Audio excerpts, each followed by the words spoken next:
all right, everyone. Here we go. It is another edition of From the Margins with my dear friend James Avant. And before we go any further, I just want to say happy belated birthday, Jimmy. Thank you. It Thank you is very well much. deserved. Well deserved. How was your birthday, Jimmy? Well, my birthday was very interesting. I spent it in Mount Dora.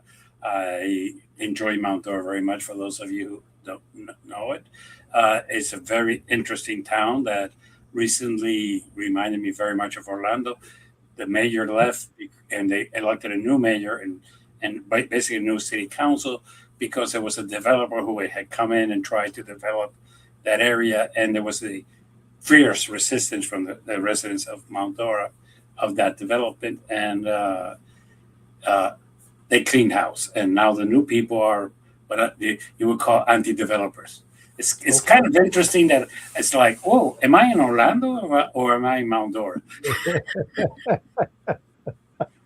Hey, people want to protect the space around them, and there's no secret that there's folks in our communities who want to just pave over everything. And it's been said to me, or let me put it this way: I've been in the room where it's been said that the goal here in Orlando is make it one big sprawling metropolis. And so, yeah, it's good for the folks of Mount Dora. That's awesome. Yeah. So let's start with our first topic. Yes, It's the month war. Okay. yes.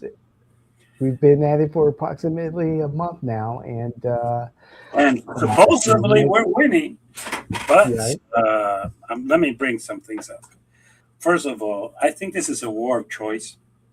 Oh, was Iran a threat? Was Iran a bad person, country? Were they doing bad things? Yes. Okay. Was there a really imminent threat to the United States? No. Okay. They were not going to bombard us. They were not going to do anything. But I think that the war of choice has now become a war of necessity because it was not properly planned. Okay. Uh, Netanyahu convinced Trump that this would be easy 1, 2, 3, and everything will be out. He has a Secretary of Defense or Ward Secretary, whatever you want to call it, who has no credentials to be there, no the capacity, who was easily convinced. For that matter, was Rubio and so was Vance, and they just convinced the president to do this, and they did not realize that this Iran was not just going to say, "Oh, okay, we give up. What do you want? Yeah, here it is." That did not happen, and now we have a problem that we have with the stress of Hamas. That basically is controlled by Iran, and it's affecting 15% of the oil in the world. Now, you say, well, 15%. Look, we're paying $4 a gallon, and we're going to be paying more. So the war continues. We have obliterated this. We've taken this out. We've taken that out. Look, we have. Have they surrendered? No.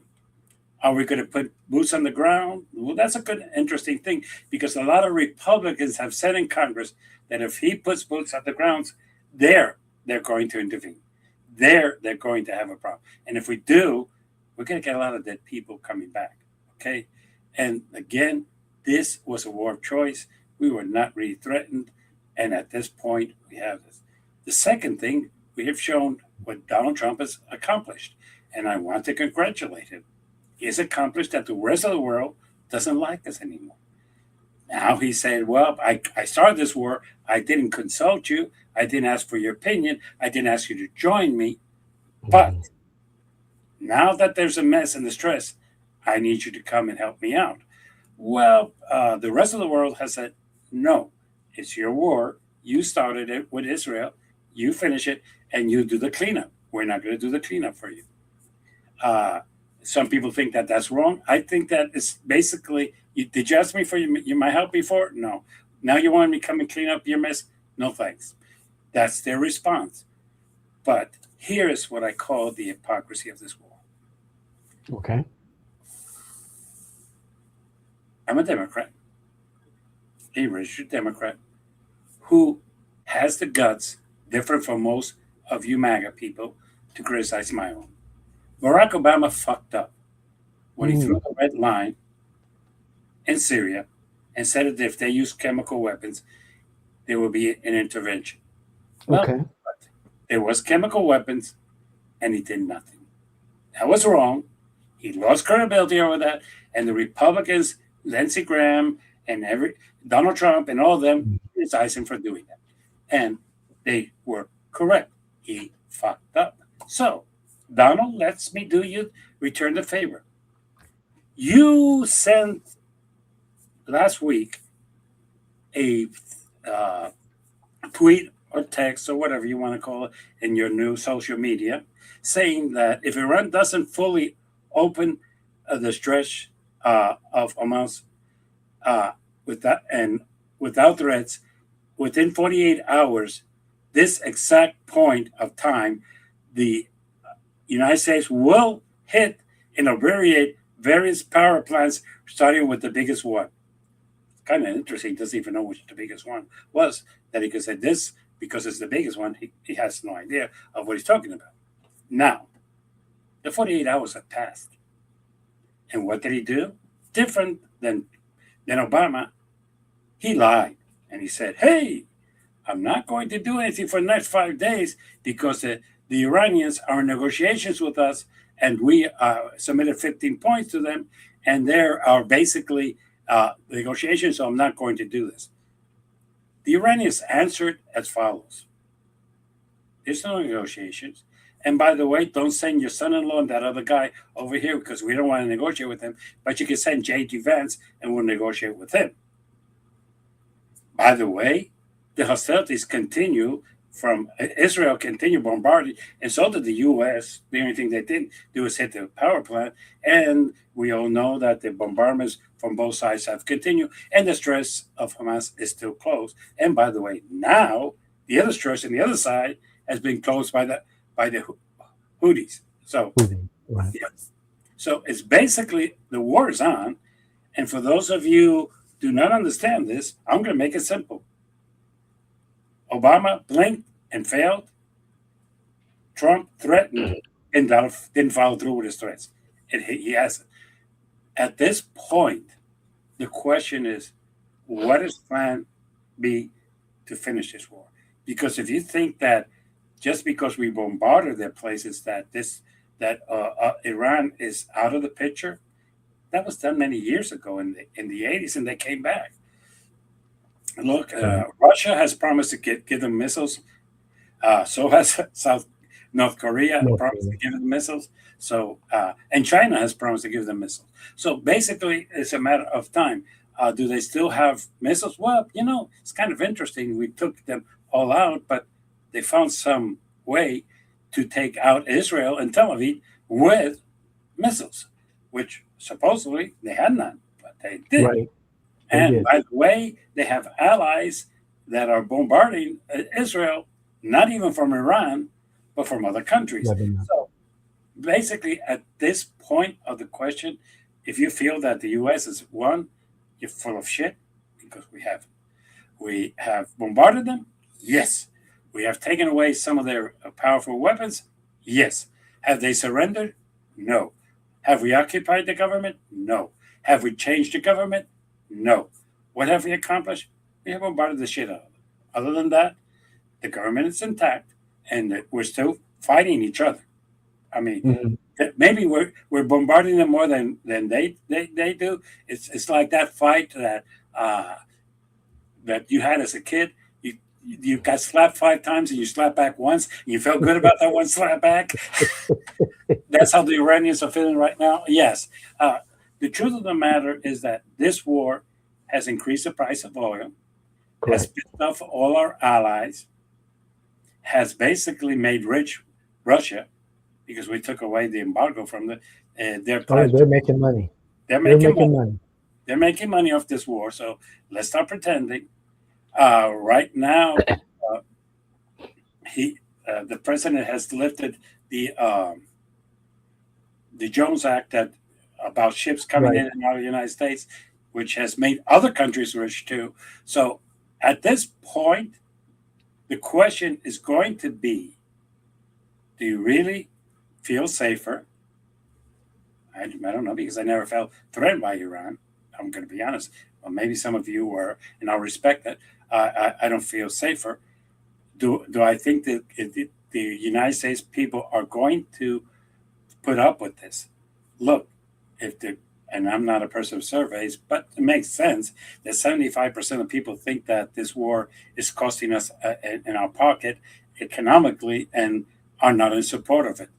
So Mhm. basically, from the financial point, they don't like it. Do they really feel that this war is necessary? Well, there it's typical American. This is what I call now typical. If you're a Republican, you're supporting it. If you're a Democrat, you're against it. But here's where it has become interesting. The independents do not support this war. Mhm. And Biden won with the independent vote, and now Trump won with the independent vote. Correct. So it's a question: has this war really cost the American consumer? No question. No Mhm. question. Were you paying $3.99 a gallon, David? You were Uh, not paying $3.99 a gallon. Before no, the war, you were not. it's been a while. It's been a while since I paid 3.99 a gallon, 3.99 a gallon for gas until recently. And yes, a week ago, I did pay. Yes, three And, ninety I, and nine. I'm going to say this in a very interesting way. I have to laugh because I'm starting to think that Fox News wants to become the new comedy station. Uh, really, Hannity, you are going to try to blame Biden for this increase in petroleum by saying that he should have done this when he was president? I'm sorry. That's a stretch. Okay, Yeah, you know that is such a stretch. And right. if he Biden had wasn't done going to do it, that. you would be bitching about the gasoline being $4 a gallon. So yeah, Right. uh, it's stop the hypocrisy. This is what I'm trying to ask my people. Look, Mhm. for are the Republicans the answer to the question? No. Are the Democrats the answer to the question? No. But who controls the vote? You do. Elect people who are going to represent you and do what is best for you, because it's kind of interesting that Friday night at Bill Maher's program, Stephen A. proved how Yeah. ignorant he is about politics. Oh, but these politicians know what they're doing. And no, they don't. If you think they know what they're doing, you're the ignorant one, not them. You are. So basically, yes. Or his think that people always vote intelligently. Well, if they did, Ugh. Oh uh, no, I emotionally. don't, exactly. They do vote emotionally. And Right. like Jim Carville would say, and I agree with him, it's all about the economy, stupid. It is. It is. Bottom And line, kitchen table issues, economy. and the economy right now, you might talk about the stock market if you want to, but people don't care about that. They're paying $4 a gallon of gasoline. The food is going up because the transportation of the food is going up. Uh, the clothes and everything else is going up because the transportation of everything's going up. So yeah, it is something that is, and it proves how ignorant we are. Okay, we think, well, we have our gasoline here, and we don't have a problem. Well, you know what also happened that is not being publicized? A Valero refinery in Texas exploded in Ah, an accident, yes, that's right. and that also threw up the price of gasoline in the United States. So it's That's right. people tend to think that it's all about doing the right thing. Well, the right thing is not starting a war that we don't need to start. And if you're going to start a plan it and make sure that that strait is open. But this is one here where I'm going to end this. Look, I served in the United States Army. Yes, I did not see combat, so I will put that out there. But if you are going to put boots on the ground in Iran, let me tell you of four things that I can guarantee are going to happen. Okay. One, some of our soldiers are going to die. Two, some of our soldiers are going to be wounded. Most of our soldiers are going to come back with severe mental health issues that are caused by combat. Hmm. Okay? It's not that you're not American. It's not that you're not. It's that it's going to affect your mental health severely, severely. As a matter of fact, I always loved the opening of Private Ryan. Mm. That is a mental health issue for those of you who do not understand. It is. Mm. And four, we are going to have a division in this country over those who agree with the war and those who don't agree. And we do not need any more grounds for division. It's bad enough. It really is bad enough. So we need to stop thinking that in those terms. So that is where I would end that. And I'm going to jump into something different. But you have a question. Wait, yes, I do, Jimmy, because I want your take on this. And we talk about, U.S. soldiers being on the ground in Iran. We talk about proxies for Iran bombing, our bases, bombing, Israel. There's one component that has not been talked about recently in these conversations, and it's the Iranian people themselves taking up, and I want to say taking up arms, but they're not allowed to have, weapons, firearms. But the Iranian people uprising and taking over the regime, and that's a component that I believe that has stymied our efforts, the American effort to defeat the Iranian regime. I'd like to hear your take, your thoughts on where are the Iranian people in this, and are they hampered by the fact that they're unable to rise up because they do not have weapons, and in order for this regime to be defeated, a lot of the change has to come from within. A lot of the effort has to come from within to do that. Okay, let's go 45 years back. Iran. I'm not going to take another country because that would be offensive. We had the Sheikh of Iran, a king, appointed by the CIA. They took out the previous regime because they were not friendly to us, and they put in the Sheikh. And the Sheikh was selling us the oil at a reasonable price, and we were doing everything was fine and Hakadori. There was an uprising in Iran, and yes, the military did join in part of it, but the people didn't have weapons either. They didn't. But they went to the street because they were fed up with a regime that was a puppet for the United States, a regime that was not really faithful to their religion, a king was wasting their money and their resources, and an oppressive king that if you disagree with him, he will kill you. And we don't talk about that because we tend to think that that was a democracy when it really wasn't. He was a king. There was a revolt. As a matter of fact, they took over the U.S. Embassy, if you recall, and they took down a bunch of other things. And they could distinguish between Canada. They never touched Canada because they thought of Canada as an independent and friendly country. They did take the U.S., and they instituted a government that they liked. For some reason, our intelligence and our way of thinking is that, oh, these people are so oppressed, they don't want uh, uh, to do anything. They have been on the street and they have protested. They have been killed for it. Yes, that is the truth. But for certain reason, I think what we've done and not thought of it through is when Israel and the U.S., who they've always considered their enemies, attacked them, I think that united the country. That is not the consequence that the intelligence had told the president. They told that to Netanyahu, but Netanyahu didn't care. He just wants to a war with them and win that war. So he does not really care about that one. But he did know that. I think the reaction of the people in Iran has been: we've been attacked by the U.S. and we've been attacked by Israel.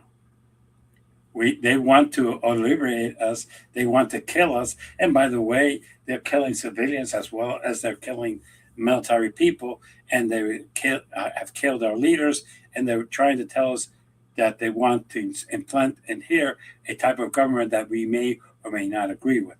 So I'm not sure if it's just because they don't have weapons or because this has united them. That is something that is kind of interesting, that, and to a certain degree, I think they also have realized that the U.S. is not going to come to liberate them.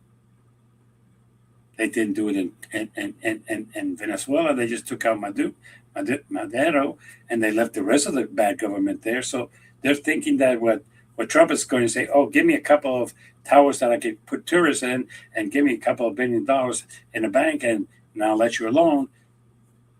You see, the problem that I think that you don't understand is that the rest of the world has lost trust in us.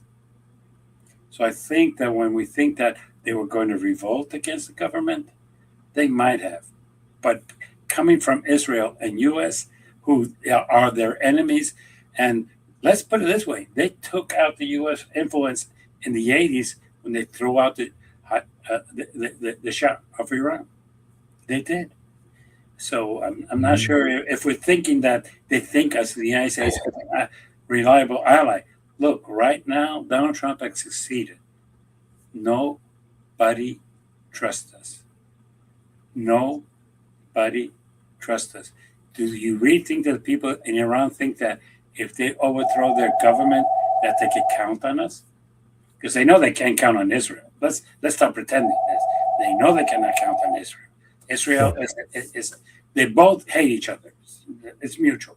They cannot count on Israel. The same as Israel does not think they can count on Iran. So they see their enemies attacking them, and that has united them. So they think that they're going to uprise and throw down the government. That's fantasy. And if that was the intelligence that was given to the president, Trump, shame on our intelligence, because it is proven not to be right. Look, the people of Venezuela did not revolt. You took out Maduro. We have another government. I don't see the people in Venezuela revolting. Now that they're out there and it's more democratic, yeah, for now, but it's still a strong arm. Okay, that we're getting, that they're sending oil to the United States would be, yeah. So it's really a matter of I think our intelligence was wrong. They were attacked by the two countries that they've always considered their enemy. And maybe, and this is something saying it in a different way, maybe it was only the U.S. and not Israel. But they're afraid that if they take down this government, Israel's going to come in and take them over. That's what I think they're more afraid of. So I would go. That's why I think we have to be very careful of thinking that they were going to revolt because they were so happy that the U.S. was taking down their government. They don't trust the U.S. Right now. Wow. This is something that we need to realize. The world doesn't trust us anymore. It's a good observation, Jimmy. Thank you. You're welcome. So to go along with that, this past weekend, we had another round of No Kings protests beginning on Saturday, March the 28th. And estimated, this has not been confirmed, 8 million individuals showed up, and their cities across America and even across the world, in one instance or another, showed up to protests, many things. The Trump administration's policies on immigration, ICE in support or not supporting ICE in our communities. Of course, the Iranian war and so many other things. Your thoughts, Jimmy? Look, this started as a small movement, and I would say 2 years ago there were not 8 million. Not so much, didn't reach that much, and it did go higher.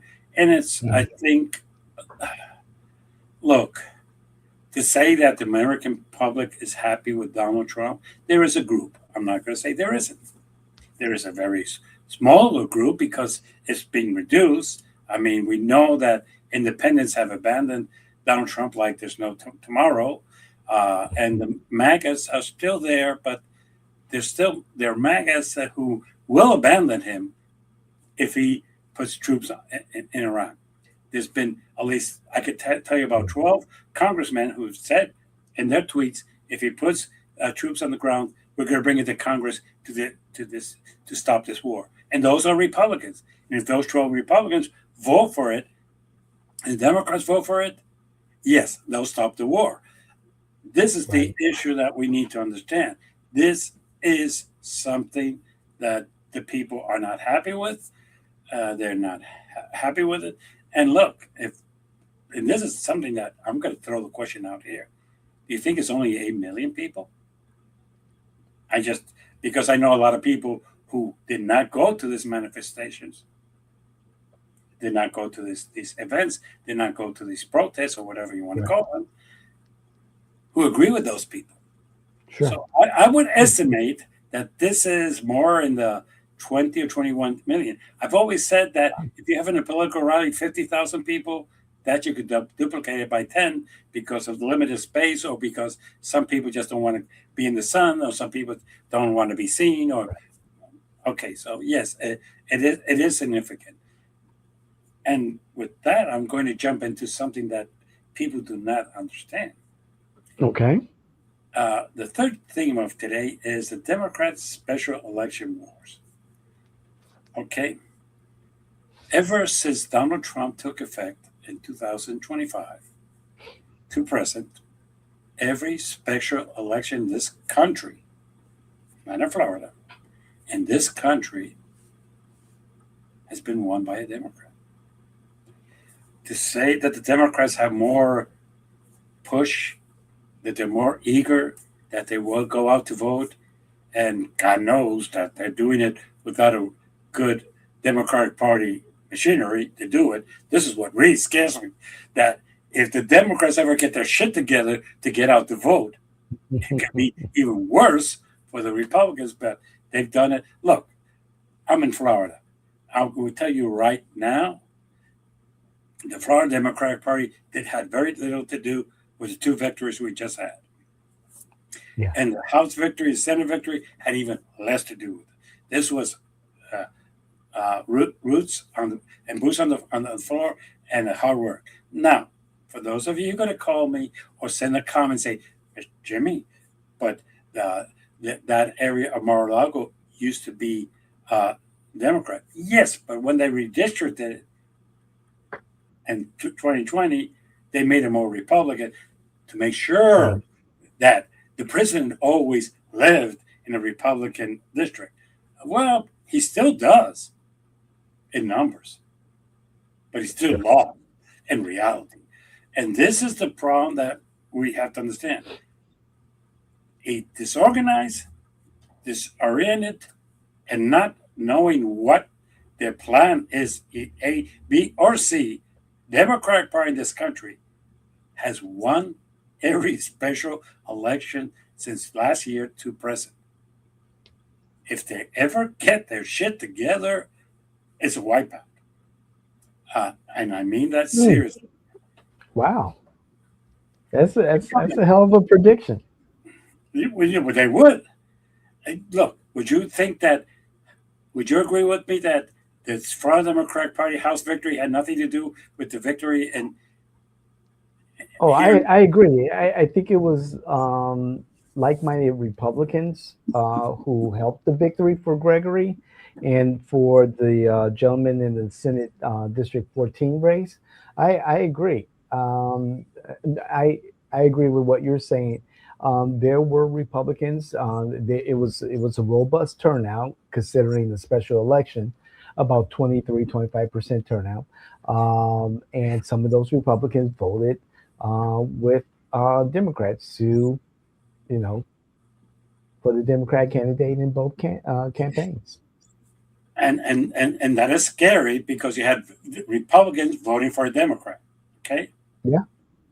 come the congressional elections, those of you who are thinking, "Whoa, well, they have these many districts that are Republican, they're solid Republicans." This solid Republicans by 5 to 8%. I would agree on that. Okay, Okay.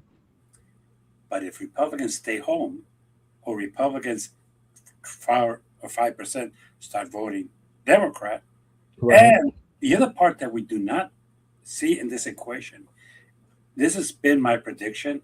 This is what I base my prediction on. Okay. Independents have abandoned the Republican Party, in my opinion. These are the people who are going out in special elections. Because if you take Mar-a-Lago and the Senate, when the election came between Republicans and Democrats who are ascending to the House, look at the numbers of the independents that voted. And let's not forget the message by both candidates in these special elections last week pretty much took to a message about affordability. And none of this, DEI woke stuff that Democrats typically double, triple down on. But it was affordability, and it was a message to likable candidates. It was a message that resonated with those voters in those special elections, which is key because Which is, they've left the Democrats a long time ago. yeah, but look, the DEE and the other, that was a group in certain states. Florida was never one of those. Okay, that is not. I, I don't know, Jimmy. I see some candidates right now talking about that stuff here in Orange County, Yeah, and but I'm bewildered. yes, but that's what I would call the just a thing. Orange County is a liberal county. Let's stop pretending that it isn't. Okay, It is. okay, Is the one county that I could say is liberal, and yeah, and there's certain candidates who are may not even get elected. To be blunt, uh, sure. that's another reality. Do we have our idiots? Yes, and do the Republicans have theirs? Yeah. Uh, that goes without saying. But this is where I'm coming from. I looked at the number of independents that voted, Okay, and I would have to say independents are people who are not happy with their parties, either Republican or Democrat, and they left. Okay. I respect that. I understand that. hmm I have no problem with that. But the independents who put Trump in power, and I'm going to call them out, they did. They voted for him massively. If the independents start abandoning the MAGA movement, okay, if the independents start abandoning the MAGA movement, and I'll give you an example. In Florida, I think the independents are close to 25% or higher okay, of the okay, registered voters. If you take those 25% and the numbers that I keep hearing in surveys, and I'm not saying this they're correct, but 75% voted Democrat in the last special elections, or are now saying that they're going to vote for the Democrats, that could be a significant impact. And if the Republicans 5%, and look at how slow I'm going, 5% say I'm going to vote with a Democrat, which we just saw here in Florida, and I would say it was more than 5%, but I'm going to be okay. conservative and give them 5%. The Republicans are out. The thing that Democrats have to do is two things. Yes, right now I hear and I agree that it's not that the Democrats are winning, it's that the Republicans are finding a way to lose this election. I do Oh stupid boy, things. are they? We have our Right. wokes that screw up people and people don't like, and I'll agree it. But some of the MAGA things that are coming out there are not that far behind, you know. Sure. So if you're going to go that way, yes. If you're going to go and say, hey, everything is fine, everything's hunky dory, this affordability is bullshit, you don't have a chance. Okay, so basically, the matter is how is the Democrats? Look, I would agree with Bill Maher. One thing, Democrats don't have a leader right now. They really don't. Yeah. They don't, and the old farts.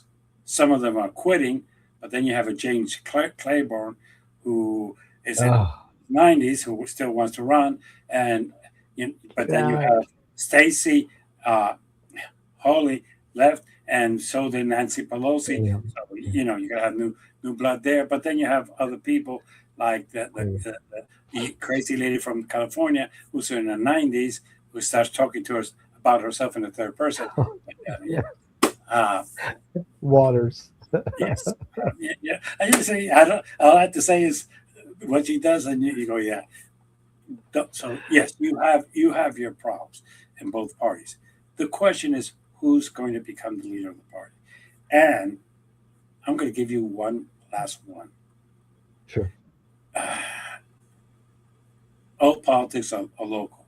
The Republicans are going to try to talk about Mandami in New York, which, by the Right. way, New Yorkers apparently are happy with him, but that's a story for another day and another equation. Um, Mm, over 800 companies have left New York. Oh, check that.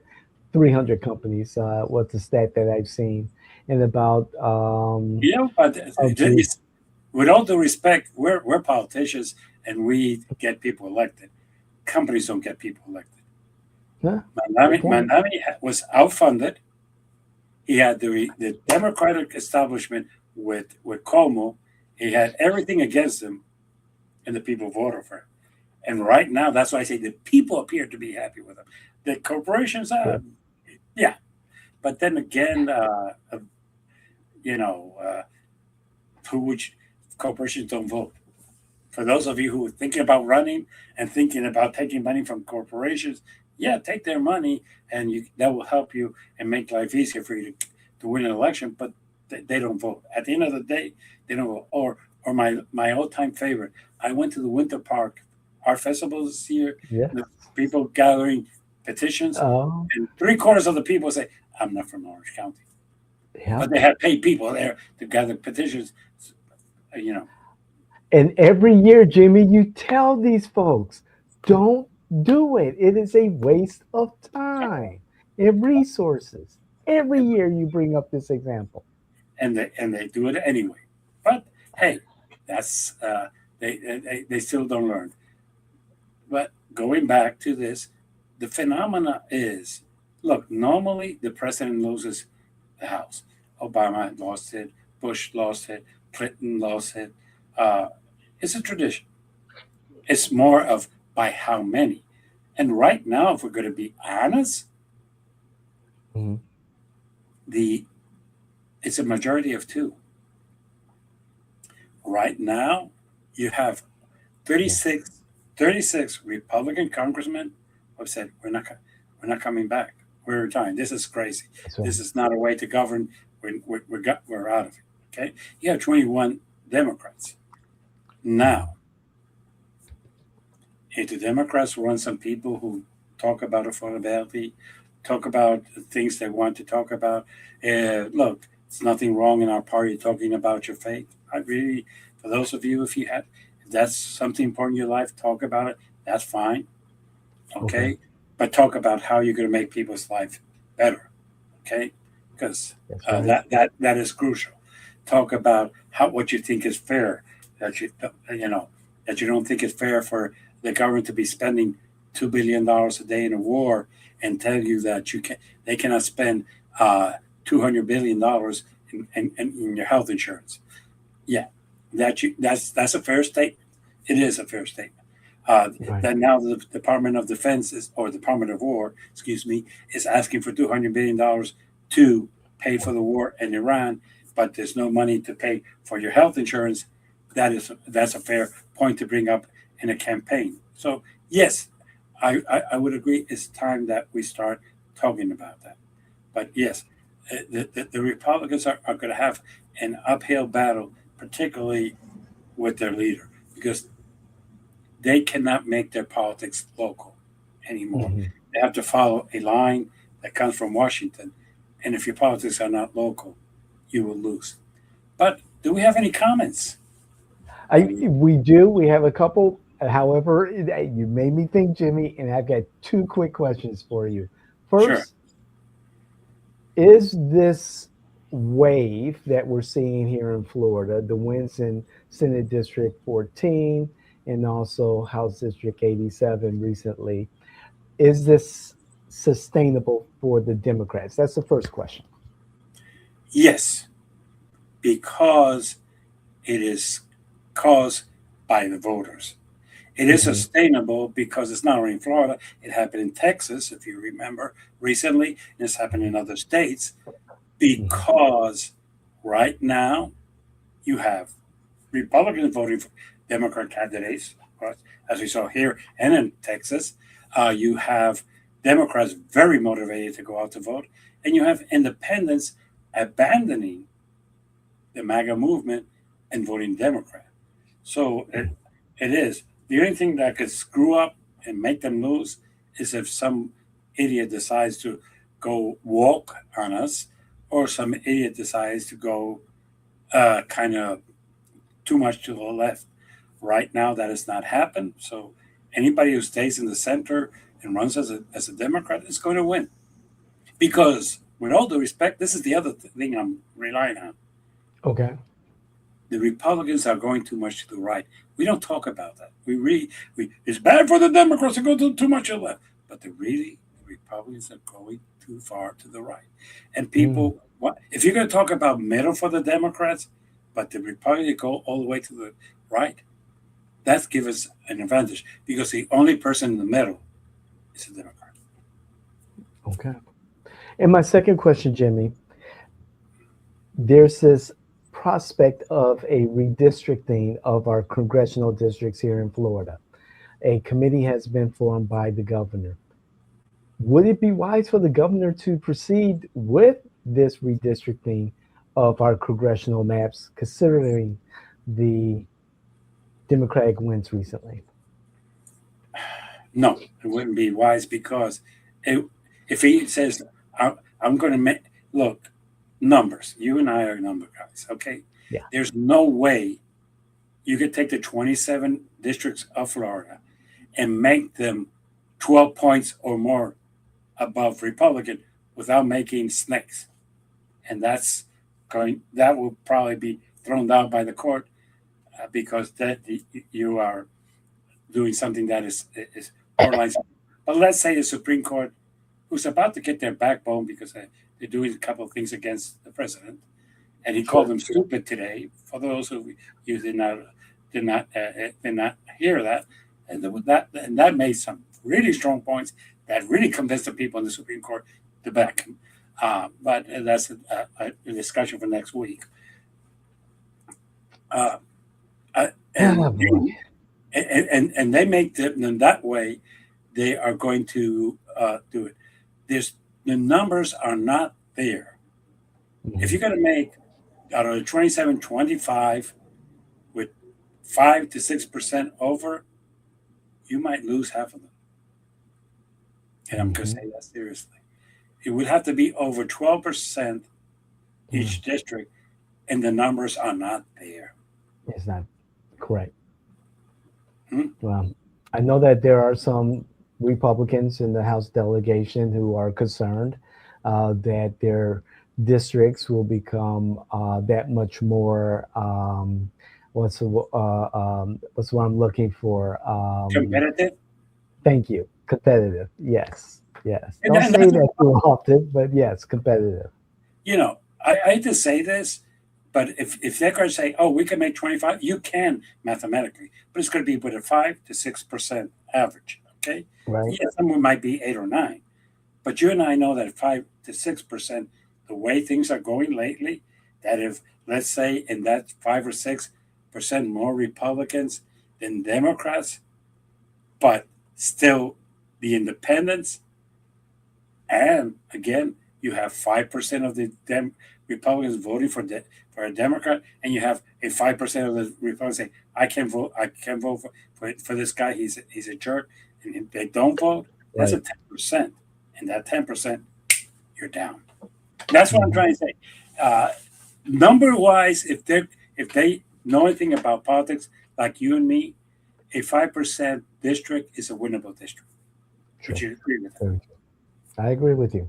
Oh, definitely. I agree with you. So that's my only problem. Can they do it? Yes, but it's going to be a lot of districts with 5 to 6%, and like the incumbents are afraid of, that might make their district competitive. As a matter of fact, Mhm. I'll give you an example. If you throw uh, uh, Maxwell first into a district with 5% more Republicans in this area, he wins. Okay. That's that's significant. That's significant given his politics and being, very progressive. Uh, Oh yeah, yeah, if he has the machine to do so. He has and the now he funding has to the do machine. so. The truth of the matter is that he has not pissed off that many people in Orange County. He really hasn't. You Good know, point. has he done it something drastically? Well, not really, because he's a newbie who doesn't really have that push to do anything. He talks a lot, but talk is cheap. Right. That's true. Very good points, Jimmy. Very good points. So let's get to those comments. I think the last time we took some comments from Facebook and Instagram and Correct. maybe TikTok. We do have a couple of comments from our YouTube channel. And Good. the first one is from a Robert Mitchell, F9Y. And he was responding to the short form content, how war is driving up your gas prices. And Robert Mitchell says, Biden was worse with no war. What was the excuse? Trump had it down $1 and more in some spots, and he will get it down again. Nobody is worried but you, buddy. Interesting. Well, okay. So the most of the people in this country are okay paying $4 a gallon, and maybe even more if this war continues to go on. And really, Robert, you're going to blame Biden for not going to war. Look at your logic. You're blaming Biden for not going to war. For that matter, you're not going to blame Bush because he went to war against Afghanistan and against Iran, which, by the way, also increased our price of oil. But so it's all Biden. It's not. And by the way, why didn't Trump do it in his first term? Oh, because Netanyahu didn't convince him. Okay. Mm, ouch. Ouch.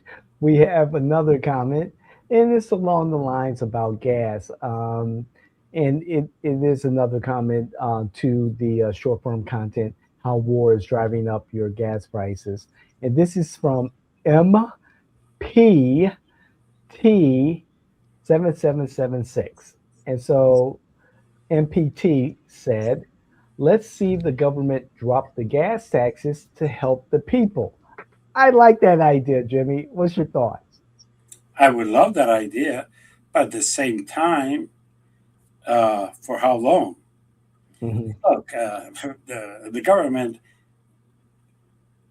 has done a very good job of not increasing your income tax and putting the tax on the gasoline. So that way, the money for the roads comes from the gasoline. Not it makes sense to everybody. But if you were to drop that, you would have for how long can it is sustainable for the Right, government to do so? Could they do it right, for a month? Yes, they could. Could they do it for a year? No, they can't, because that right. that would really put a mind. Look, It's very simple. They could reduce that, but there's an interesting game here that we need to understand. There's a Okay. federal tax on gasoline and there's a state tax on gasoline. Now, Trump could reduce the federal one, but the state one is going to stay in place. So it's going to be maybe 10 cents a gallon that you might see in your gasoline.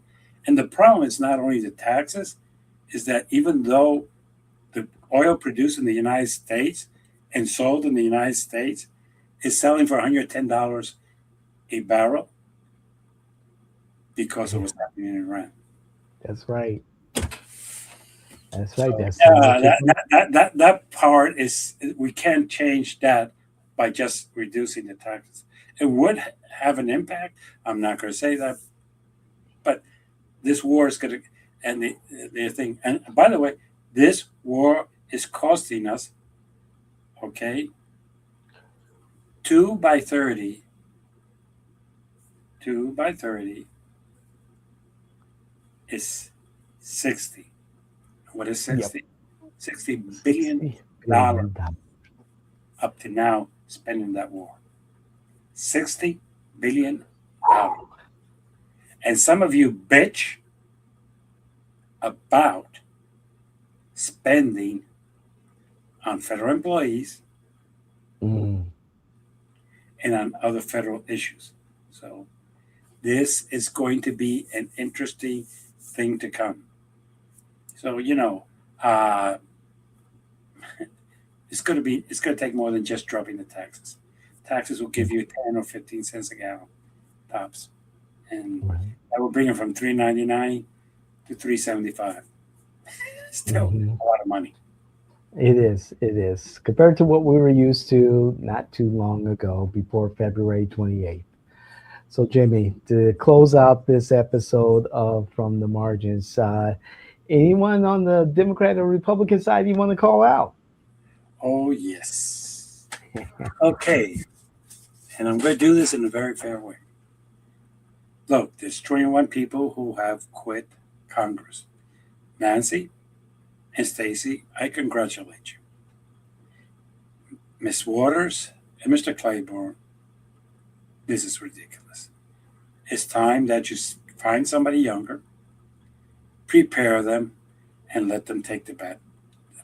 The bat. Realistically, at 90, being a U.S. congressman, have served more than 20 years, is a disgrace. So I'm going to call you two out as, and there's others that I could call out, but you are about to head special committees in the U.S. Congress, very important committees in the U.S. Congress that scare me. At the same time, we need new leaderships. Politics are changing constantly. Learn from Mandami, who used social media very effectively. He knew how to discuss the affordability issue, present it in an intelligent and understandable way to the people in the city of New York, who, by the way, are probably the most well educated people in the country, and get himself elected and take out the old establishment. You need to go. Mike Schumer, you need to quit. You need to not seek re-election. You are too old, and you are not the person that should be the person in charge of the Democratic Party in the Senate. At this point, that is what I'm going to criticize you. Now let me get to the Republicans. God, people, do something to save this country. You have fucked us up spending $60 million in a war that was a choice, not a necessity. You have cost us lives. You have cost us money in our pocket. And the only thing you could come up is giving an award to the President of the United States. The only thing you could come up with having him sign the dollar bills. The only thing you could come up is just basically not allowing TSA to be open. Mr. President, you're an ambassador. You should be embarrassed. You could have signed from day one an executive order ordering to pay TSA. But you chose not to do so because you thought that would hurt the Democrats. You know who it hurt? The employees of TSA. You know who it hurt? Now that people realize that you had that power, it's hurting your party. That is your fuck up of the week. You could have done this 30 days ago. Not Sunday, 30 days ago. You did it because you thought this would affect the Democrats. You thought this would hurt the Democrats. So that way you allowed the TSA employees to go without pay. You had the power the whole time. And by signing the executive order yesterday, you admit that you had that power and that you have empowered the people of TSA and endangered our airports because of your negligence and your failure to execute your office.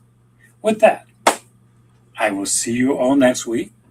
I thank you for your subscribing. I thank you for your comments. Even though they might be right or wrong, I will answer your comments. And I might agree with you or disagree with you, but we would agree to disagree. But again, let me end with this.